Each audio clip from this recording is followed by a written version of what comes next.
Praise the lord. ఈరోజు మీకోసం జీవము గల దేవుని మాట. మత్తయి సువార్త 1వ అధ్యాయము 21వ వచనము.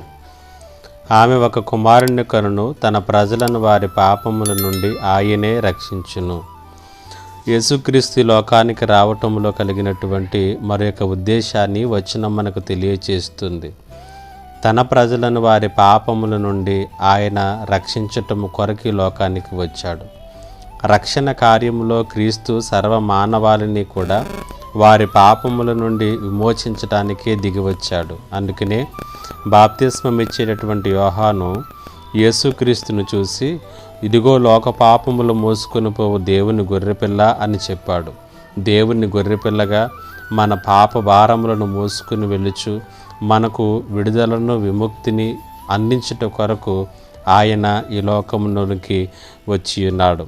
పాపములో మనం జీవించినంత కాలము కూడా పాపపు పర్యావసానాలు అనేటువంటివి మనము చవి చూడవలసినటువంటిది.